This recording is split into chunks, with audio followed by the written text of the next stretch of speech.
Welcome to IELTS Self-Peep MasterPrep, your trusted source for real exam-based practice tests. Every test you see here is inspired by current exam trends, and each one comes with full model solutions to help you master every section. Here's our daily schedule. IELTS tests drop every morning at 7:30 a.m. Eastern, and CLP tests every evening at 5:30 p.m. Eastern. No matter which exam you're preparing for, we've got you covered every single day. Are you ready for today's test? Give it your best shot and comment your score. The top 5 scorers will be featured in our monthly Achievers newsletter and awards. Want your name included? Let's begin. Section 1. You will hear a man contacting a language school to inquire about evening courses. First, you have some time to look at questions 1 to 10.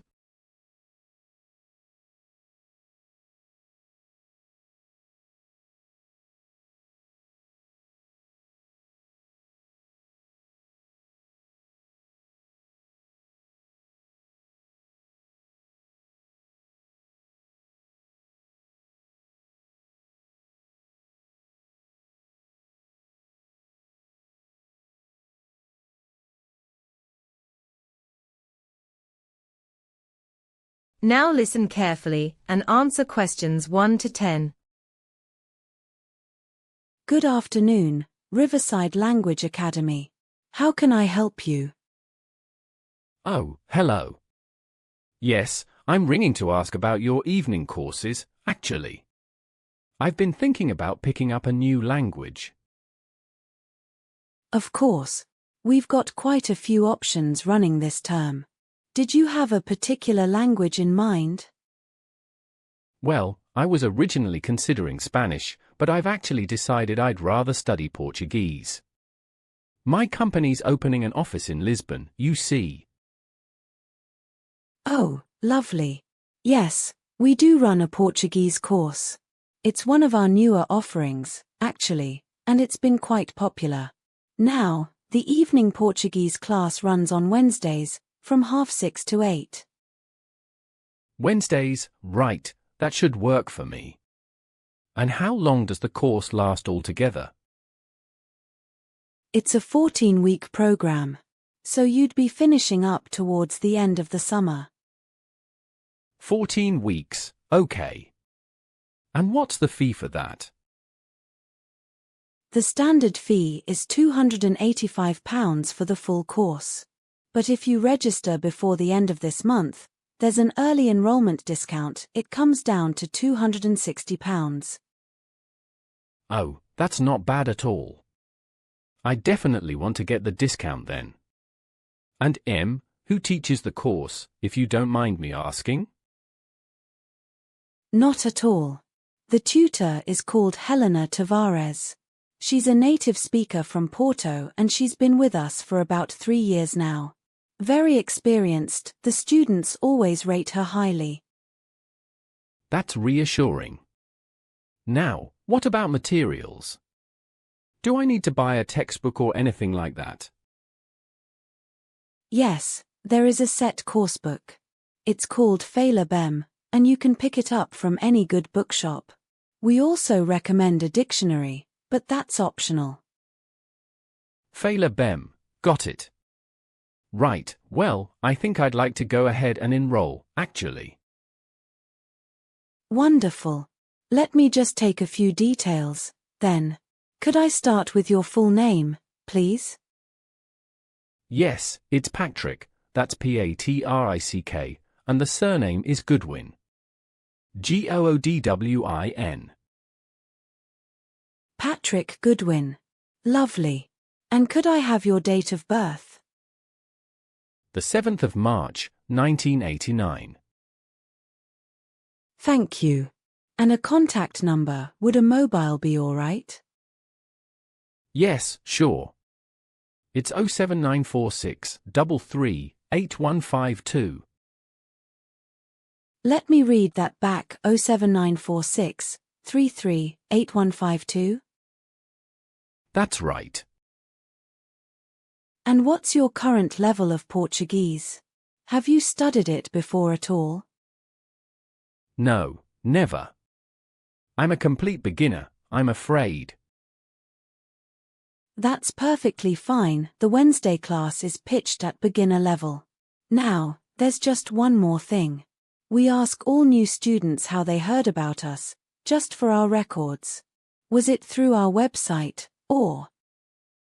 No, actually, it was a colleague at work. He did your Italian course last year and said it was brilliant, so he recommended it. Oh, how nice. I'll put down colleague then. Right, well, that's everything I need. The course starts on the 6th of May, so you'll get a confirmation email a week or so before that. The 6th of May, perfect. And where exactly do the classes take place? I know the school's on King Street, but… Yes, that's right, we're on King Street. The Portuguese classes are held in room 12, which is on the 2nd floor. Just come through the main entrance and take the stairs up. Room 12, 2nd floor. Got it. Well, thank you so much for all your help. You're very welcome, Patrick. We look forward to seeing you in May. Goodbye. Bye. That is the end of section 1. You now have some time to check your answers to section 1.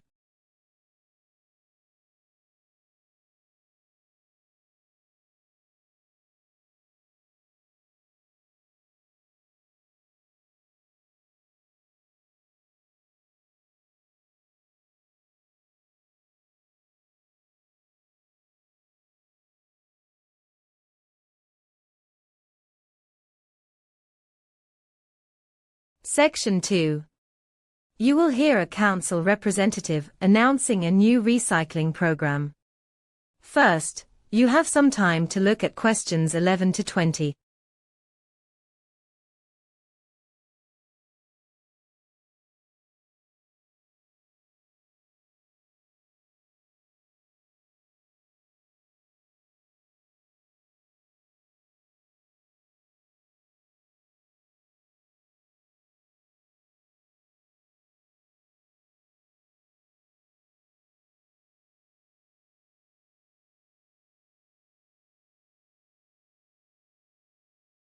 Now listen carefully and answer questions 11 to 20.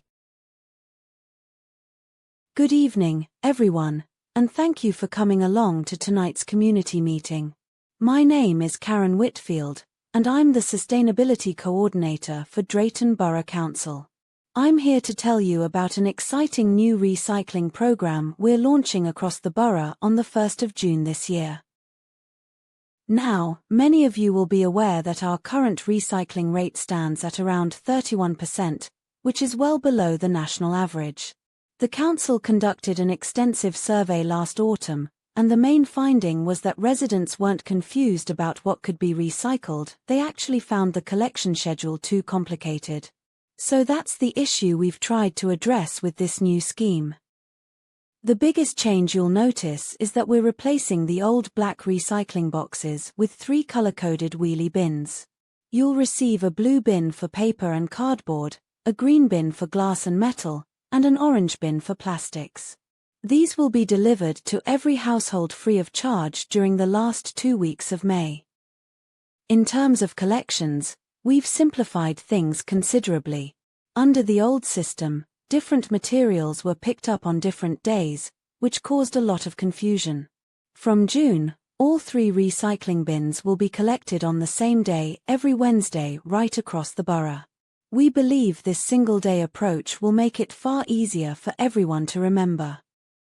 Now, the program has been funded primarily through a central government environmental grant. We did consider raising council tax slightly or partnering with a private waste company, but in the end, the grant covered the full startup costs, which was a relief for everyone involved. We've also set ourselves an ambitious target. By the end of next year, we want to reach a recycling rate of 55%. Some council members pushed for 60 or even 70%, but our advisors felt 55 was both challenging and realistic. Now, I'd like to tell you about 4 new facilities that form part of the program. First, the Drayton Central Drop-Off Center on Park Lane. This has been completely refurbished and will now accept electronic waste such as old computers, phones, and televisions. It was previously used only for bulky household items, so this is a significant expansion of its role. Second, we're opening a textile recycling hub at the old library building on Queen Street. This facility will be staffed entirely by volunteers from local community groups, which we think is a wonderful way to get people involved. Third, the Riverside composting site near the canal. This one is particularly interesting because it will be used as an educational venue where school groups can learn about organic waste and composting techniques. We've already had bookings from 12 primary schools. And finally, the Northgate recycling point beside the supermarket on Hill Road. This is worth highlighting because it will operate with extended hours. It'll be open 7 days a week, from 7 in the morning until 10 at night, making it the most accessible facility in the borough. Leaflets explaining every aspect of the new program will be posted to all households by the middle of May, and there's also a dedicated page on the council website. If you have any questions, please do stay behind after the meeting.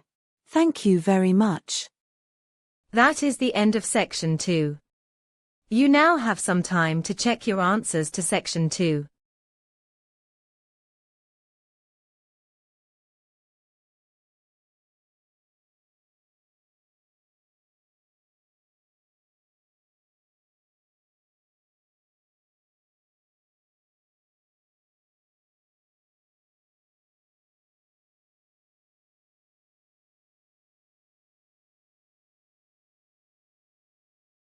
Section 3. You will hear 2 students discussing their joint assignment on healthcare systems. First, you have some time to look at questions 21 to 30.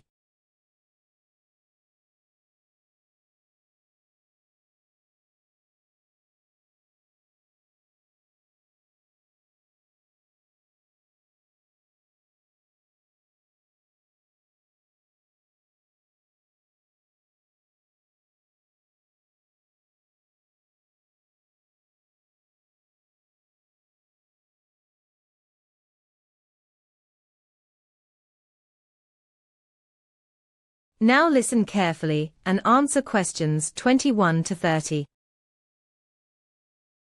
Sarah, thanks for meeting up. We really need to finalize our assignment on comparative healthcare systems before we see Dr. Evans tomorrow. Absolutely. I've been going over the structure and I think our biggest problem right now is that we've tried to cover too many countries. We should narrow it down to 3 systems instead of 5. I agree. Originally I wanted to include all 5, but focusing on fewer systems means we can go into much greater depth with each one. That's what got us the best marks last semester. Right. So let's keep the UK, Sweden, and the United States. Now, for the introduction, I drafted a section on the history of public health policy, but it took longer than planned, nearly a whole week just on that. I noticed. But the result is solid. What about the statistical analysis section? I found that was the most challenging part of the whole assignment. Getting reliable data across 3 different countries was incredibly difficult. It was. I had the same issue with the financial modeling. Every source gave slightly different figures. I think the funding comparison section still needs more research before we can draw any firm conclusions. Agreed. We should check the WHO database again. Now, on the topic of the Swedish model, I was surprised by how well their decentralized approach actually performs. The patient satisfaction data was better than expected, honestly. Yes, their regional governance model is quite impressive. Shifting to the US, What angle did you take for the insurance-based section? I focused on how private insurance creates inequality in access. The evidence strongly suggests that affordability remains the central barrier to healthcare in the US, not the quality of care itself. That makes sense. I looked at the UK's NHS and concentrated on waiting times rather than funding. I think waiting times better illustrate the day-to-day patient experience. Good choice. Dr. Evans mentioned last week that he values practical examples over theoretical frameworks, so patient experience is exactly the right focus. Speaking of Dr. Evans, he also said our literature review was too narrow. We relied mainly on journal articles. He suggested we incorporate government white papers and policy reports as well. Right, so we need to diversify our sources. I can handle adding policy documents for Sweden and the US if you take the UK ones. Deal. Now, for the conclusion, should we recommend a hybrid model or just summarize the strengths and weaknesses? I think we should propose a hybrid model. Dr. Evans rewards students who take a clear position. A conclusion that just summarizes won't stand out. Fair point. So we'll argue that combining tax-funded universal coverage with regulated private options could address the shortcomings we've identified. Exactly. One more thing, the presentation slides. We have 15 minutes for the oral component. I'd suggest we split it so I cover methodology and findings, and you handle the policy recommendations. That works. I'll also prepare the handout with the key statistics. Let's aim to have the final draft done by Wednesday so we have Thursday to rehearse. Perfect. I'll send you the revised statistical analysis tonight and we can merge everything tomorrow afternoon. Great. I feel much better about where we are now. Let's make sure we email Dr. Evans the outline before our tutorial so he can give us targeted feedback. Will do. See you tomorrow, Sarah. That is the end of section 3. You now have some time to check your answers to section 3.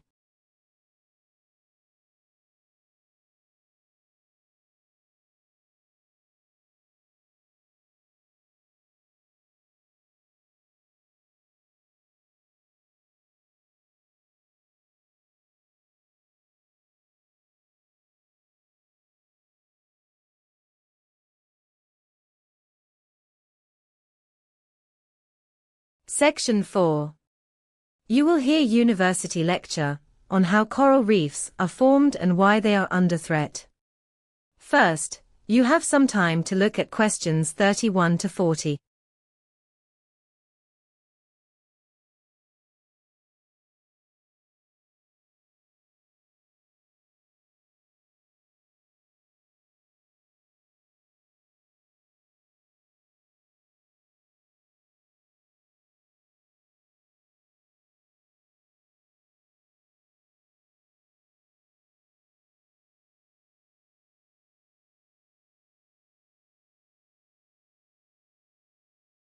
Now listen carefully and answer questions 31 to 40. Good morning, everyone. Today I'd like to talk about one of the most remarkable ecosystems on the planet, coral reefs. We'll look at how these extraordinary structures are actually formed, what sustains them, and then turn to the rather sobering question of why they are increasingly under threat. By the end of this lecture, I hope you'll have a much clearer picture of just how fragile these systems really are. So let's begin with the basics of reef formation. Coral reefs are built by tiny marine organisms called polyps. Each polyp is a soft-bodied creature, but it secretes a hard outer skeleton made of calcium carbonate, essentially limestone. Over time, millions of these polyps accumulate, and their skeletons fuse together to form the rigid framework of a reef. Now, What many people don't realize is that the polyps have a symbiotic relationship with microscopic algae known as zooxanthellae. These algae live inside the tissue of the coral and carry out photosynthesis, providing the polyps with up to 90% of their energy needs. In return, the coral provides the algae with shelter and access to sunlight. It is this partnership that allows reefs to grow in waters that are otherwise quite low in nutrients. Now, for reefs to thrive, certain environmental conditions must be met. First, corals require warm water, typically between 23 and 29 degrees Celsius. They also need water that is shallow enough for sunlight to penetrate, because the algae I mentioned depend on light for photosynthesis. Clarity is also essential. If the water is too murky with sediment, light cannot reach the coral effectively. Reefs tend to flourish best in areas where there is strong circulation of ocean currents, as these currents deliver plankton, which serves as an additional food source for the polyps. Finally, corals are sensitive to salinity. They generally require stable salt levels, so they are rarely found near the mouths of large rivers where freshwater dilution occurs. This brings us to the threats facing coral reefs today, and unfortunately there are several. Perhaps the most widely discussed is the phenomenon of coral bleaching. When sea temperatures rise even slightly, by as little as 1 or 2 degrees above the normal summer maximum, the stressed corals expel their zooxanthellae. Without these algae, the coral loses both its color and its primary source of nutrition, turning white, hence the term bleaching. If the elevated temperatures persist for more than a few weeks, the coral will starve and eventually die. Scientists estimate that we have already lost approximately half of the world's coral cover since the 1950s, and the rate of decline is accelerating. Beyond rising temperatures, there are other significant pressures. Ocean acidification is a growing concern. As the ocean absorbs increasing amounts of carbon dioxide from the atmosphere, the water becomes more acidic. This acidity makes it harder for polyps to produce their calcium carbonate skeletons, effectively slowing the rate of reef construction. Pollution is another major factor. Agricultural runoff containing fertilizers promotes the growth of harmful algal blooms that smother coral. Overfishing also destabilizes the reef ecosystem by removing herbivorous fish that would normally keep destructive algae in check. And then there is the direct physical damage caused by destructive fishing practices such as dynamite fishing, as well as careless tourism. Anchors dragged across reefs, for instance, can destroy in minutes what took centuries to build. In conclusion, coral reefs are extraordinarily complex structures shaped over thousands of years by the patient accumulation of countless tiny organisms. Yet they are being dismantled at an alarming speed by a combination of climate change, pollution, and human exploitation. Protecting them will require coordinated global action, and frankly, we are running out of time. That is the end of section 4. You now have some time to check your answers to section 4.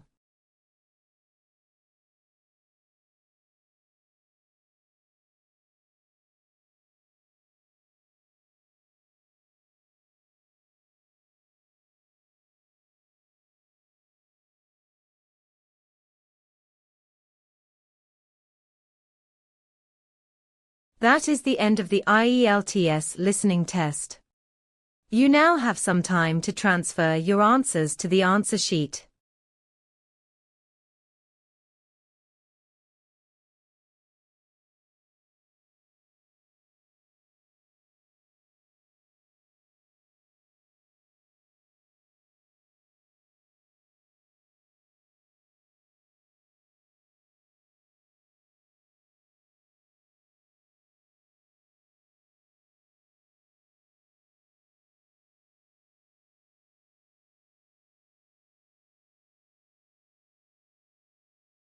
Before you go, don't forget to like this video, share it with other test takers, and subscribe so you never miss your daily IELTS and CELPEEP tests.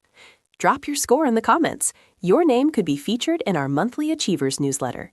Stay consistent, stay focused, and keep leveling up with MasterPrep.